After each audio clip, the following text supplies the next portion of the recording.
Assalamualaikum warahmatullahi wabarakatuh. Apa kabar teman-teman semua? Di sini Kak Devi bakal mereview buku di bulan Februari dengan judul The Power of Change yang ditulis oleh penulis Kak Annie Day. Jadi teman-teman, di buku ini kita punya timeline bahwa satu-satunya orang yang dapat Anda ubah adalah diri Anda sendiri. Jadi kita bisa berubah secara permanen. Itu diri kita sendiri, bukan lingkungan, bukan orang lain, bukan orang tua kita, bukan keluarga kita, bukan juga pertemanan kita, tapi perubahan permanen itu adalah satu-satunya yang bisa kita ubah secara permanen. Di buku ini banyak poin-poin yang menjadi rahasia di balik kekuatan sebuah perubahan.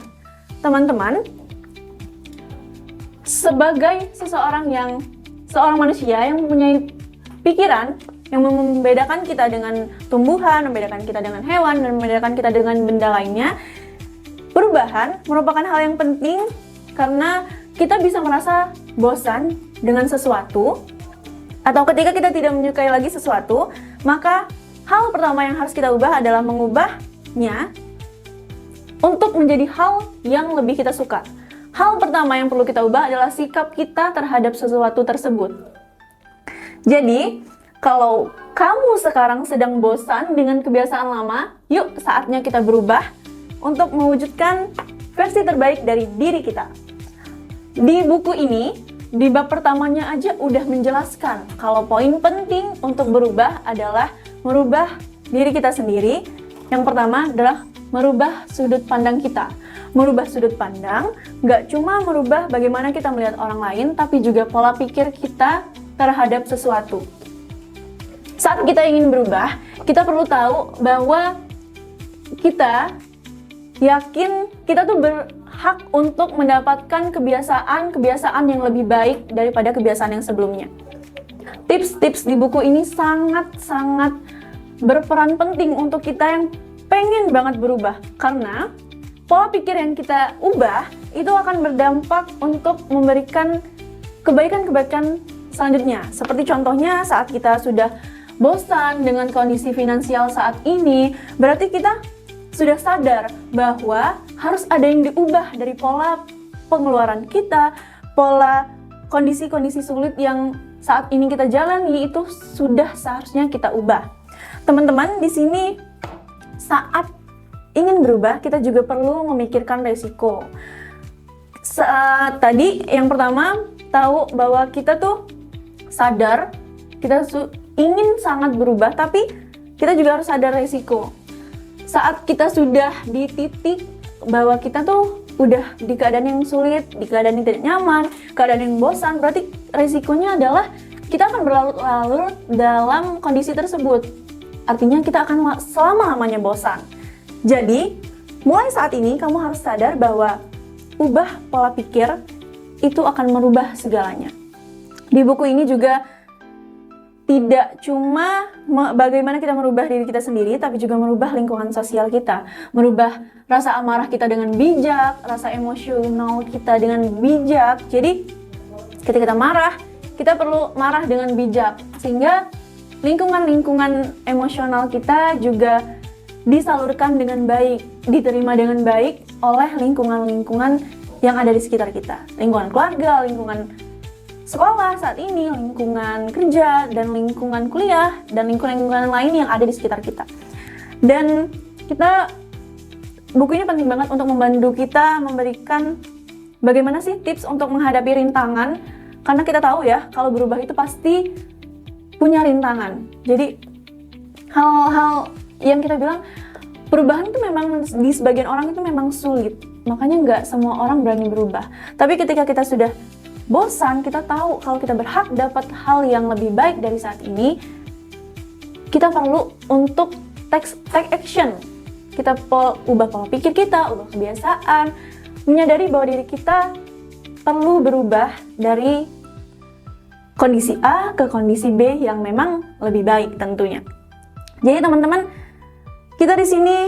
saya di sini juga mendapatkan advice terkait mengatasi rintangan. Di sini dijelaskan bahwa satu cerita di mana perusahaan Toyota, siapa sih di sini kita yang nggak tahu Toyota, Toyota itu menerapkan perubahan atau culture dari perusahaannya, yaitu Kaizen, yang berasal dari Jepang. Teman-teman, jadi Kaizen itu merupakan culture atau budaya untuk merubah secara terus-menerus. Perusahaan itu berubah secara terus-menerus sehingga sampai saat ini kita masih tahu bahwa Toyota masih di jajaran-jajaran perusahaan besar yang memberikan dampak bagi kehidupan manusia di bidangnya. Itu merupakan contoh bagaimana perubahan bisa membawa kita untuk tetap berhasil untuk bertahan di situasi sulit, di situasi yang mungkin di perusahaan-perusahaan lain banyak yang gagal, tapi Toyota memberikan bukti bahwa dengan culture Kaizen atau perubahan yang memang dilakukan setiap harinya dapat bertahan hingga saat ini. Selain itu, cerita inspirasional lainnya di buku ini juga dijelaskan dari Steve Jobs. Perusahaannya Apple, siapa yang nggak tahu Apple saat ini? Apple selalu berusaha memberikan inovasi-inovasi setiap tahunnya sehingga kita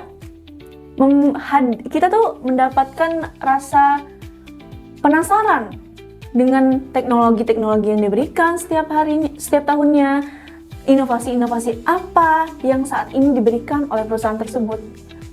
Maka dari itu, Apple juga salah satu perusahaan teknologi yang masih digandrungi oleh banyak kaum di seluruh dunia, Mak. Jadi, teman-teman semua yang memang kita perlu ketahui bahwa perubahan itu memang sulit, tapi ketika kita ingin berubah, seluruh alam semesta ini akan membantu kita mencapai perubahan tersebut. Apalagi kalau perubahan yang kita inginkan adalah perubahan-perubahan ke arah yang lebih baik. Di buku The Power of Change ini benar-benar memberikan tips yang perlu kita terapkan, dari tips yang ringan sampai tips besar, berubah sebagai pemimpin, berubah dari diri sendiri. Tapi yang perlu kita ingat adalah perubahan besar yang terjadi dalam diri kita itu adalah karena perubahan-perubahan kecil yang selalu kita lakukan. Tapi teman-teman, sebagai catatan, menghentikan kebiasaan-kebiasaan lama itu juga memicu adanya stres dan mengaktifkan keterampilan unggul. Kita mungkin stres saat kita belajar secara terus-menerus, kita berlatih secara terus-menerus, tapi dampak yang kita rasakan adalah keterampilan kita yang unggul, pengetahuan kita yang meningkat.